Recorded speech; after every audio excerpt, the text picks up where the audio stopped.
Welcome back, guys. Welcome back to another video. Today's episode is brought to you by AFP New Agency.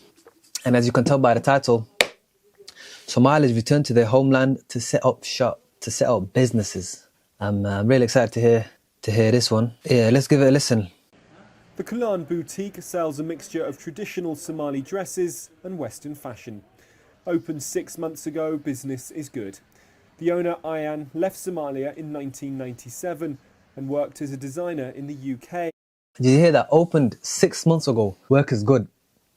That's how quick this sister found success. And this is the thing, because competition, especially if you're from a Western country, because Western countries, when it comes to competition, business is extremely competitive. So, you know, if you're looking to start a business in a Western country, just make sure you're not looking to find. If you survive the first year, forget about success, profit. If you just break even with the first few years, it's considered a success just because of the competition. Whereas here, 6 months later, doing pretty well. Did you get it?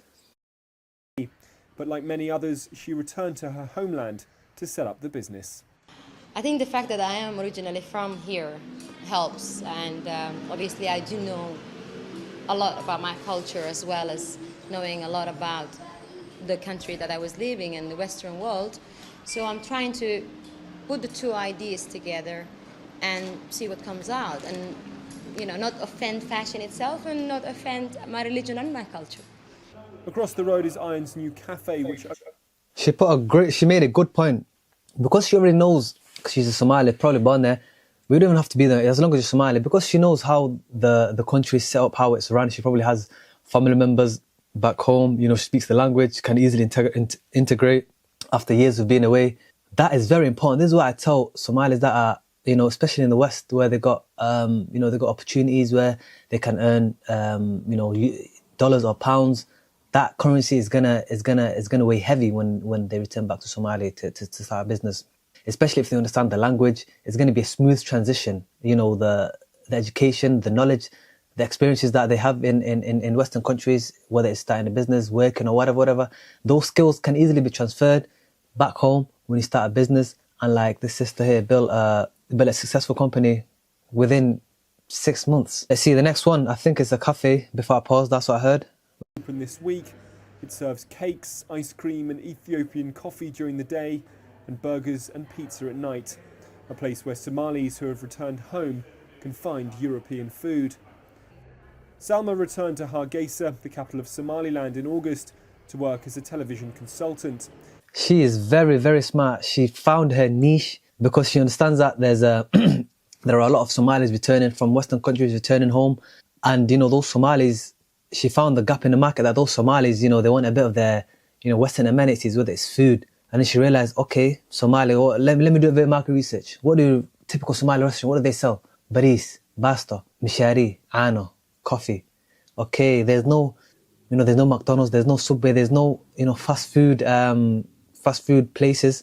Let me open that. So I can cater and supply the demand that the Somalis from returning Western countries are in need of.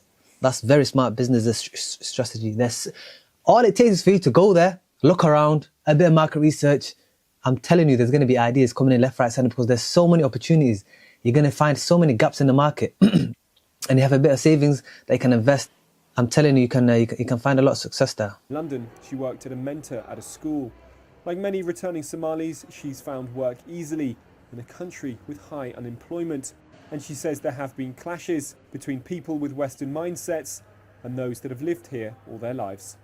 I don't think there's resentment, but I can feel that they sort of like frustrated because people are coming from outside the countries, taking up jobs easily, finding jobs easily, and they're still struggling. It isn't known how many Somalis have come back in recent. Do you know what? I hear it. I hear from both sides, because these cats stayed behind during the war. You know, after many of us evacuated, of course, for safety reasons, these guys stayed behind.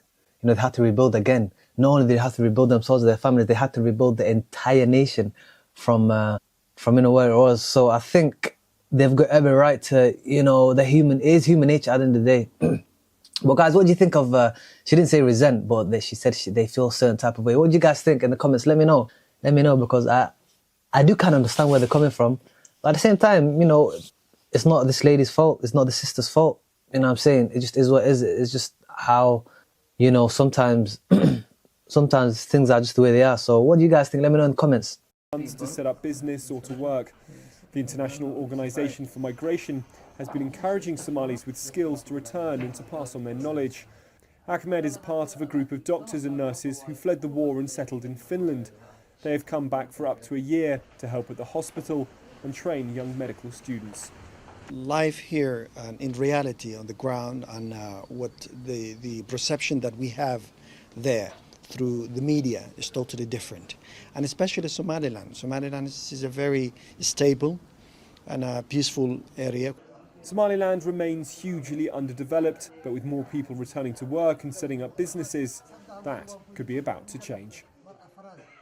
Yo, he made a great point. Like I've been saying this as well. Don't listen to what the media, what these guys are saying. Don't listen. The best thing to listen, the best people to listen, the most accurate people to listen is the guys that are there, the guys that are living there. They wake up, their day-to-day life is revolved in Somalia. They know exactly what's happening. They're up to date with the news.